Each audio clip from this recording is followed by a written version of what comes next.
안녕하세요. 땅나와입니다. 토지를 투자하실 때 여러분은 어떤 것을 가장 먼저 확인을 하시나요? 역세권, 도로 개통, 아니면 대기업 유치, 이런 호재를 먼저 찾으시는 분이 많죠? 물론 호재가 중요합니다. 그런데 그보다 먼저 반드시 확인해야 할 것이 있습니다. 그것은 바로 이 땅에 정말 건축을 할 수 있느냐, 건물을 지을 수 있느냐입니다. 생각보다 많은 분들이 이 기본을 놓치고 가격이 싸다거나 언젠가는 개발이 되겠지 하는 기대감으로 땅을 사십니다. 맹지인데도 그린벨트인데도 농림지역인데도요. 그래서 오늘은 건물을 지을 수 없는 땅이 어떤 땅인지 그리고 그런 땅을 왜 조심해야 하는지를 한번 알아보도록 하겠습니다. 건축이 불가능한 땅의 대표적인 유형을 살펴볼 텐데요. 첫 번째는 지목입니다. 토지이용계획 확인서를 살펴보면 이렇게 지목이 나옵니다. 여기서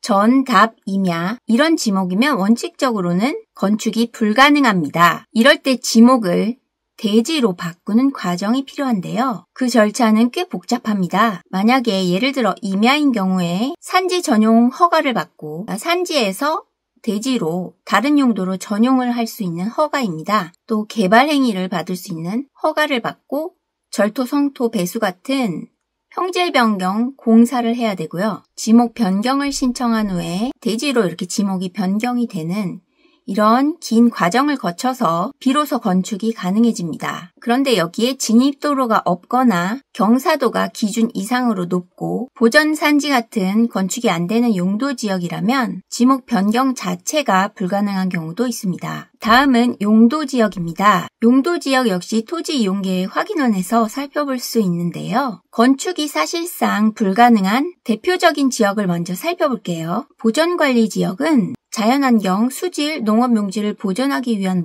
목적인 지역으로 일반적인 건축물이 대부분 금지되고 농막이나 창고 등 일부 제한적인 건축만 가능한 곳입니다. 그리고 용도지역이 농림지역인 경우는 목적이 농사를 위해서 만들어진 지역이기 때문에 농업, 임업 목적 외에 건축행위는 제한되고 대부분의 개발행위가 금지되고요. 그래서 일반 주택이나 상가 공장은 지을 수 없고 조건 충족 시 농업인 주택이나 농기계 보관 창고 등은 허용이 됩니다. 그리고 자연환경 보전지역일 경우는 생태계와 경관 보전을 목적으로 하기 때문에 사실상 건축행위가 거의 불가능한 곳입니다. 허용 사례가 거의 없습니다. 그 외에 건축이 어렵고 제한되는 지역은 문화재보호법으로 규정되어 있는 문화재보호구역, 문화재 주변의 일정 거리 이내에서는 건축행위 자체가 거의 불가능합니다. 건축물 신축 및 변경에 엄격한 제한이 있고요. 문화재청이나 지방자치단체의 허가가 필요한 곳입니다. 또한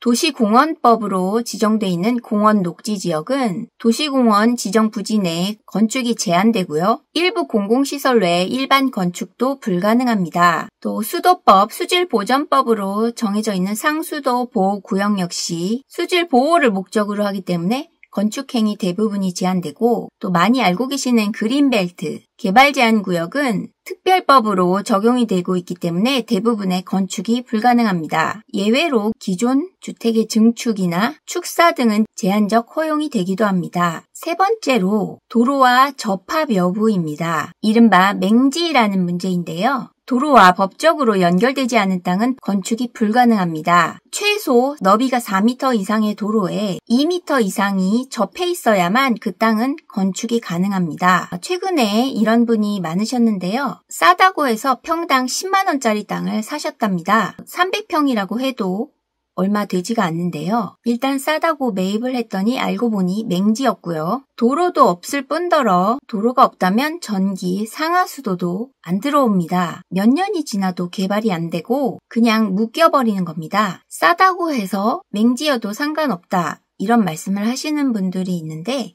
그건 큰 오산입니다. 아무리 긴 세월이 지나도 맹지는 개발이 안 되는 경우도 있기 때문입니다. 참고로 외관으로는 도로가 있지만 맹지일 수가 있습니다. 만약에 접한 도로가 국유지 도로가 아니고 개인의 사도인 경우 그 사유지 도로의 주인에게 승낙을 받지 않는 한 건축이 불가능하기 때문에 맹지나 다름없는 땅이라고 할 수 있습니다. 사유지 도로의 주인이 공짜로 도로를 쓰게 해주는 경우는 거의 없고 매우 비싸게 값을 받으려고 하는 경우가 대다수입니다. 그리고 도로폭이 4m가 안 되는 경우는 접도로 인정이 안 되고요. 이 경우는 역시 맹지나 다름없는 도로라고 할 수 있습니다. 그리고 지적도상에는 도로가 있지만 현실에는 포장이 안 돼 있고요. 풀이나 하천으로 돼 있는 경우도 매우 많습니다. 그래서 실제로 임장을 해서 지적도상 도로가 차가 다닐 수 있는 너비 4m 이상의 도로가 2m 이상 접해 있는지 실제로 확인을 해보는 것이 중요합니다. 그 땅에 들어가 봤을 때 급경사 같은 경우 실질적으로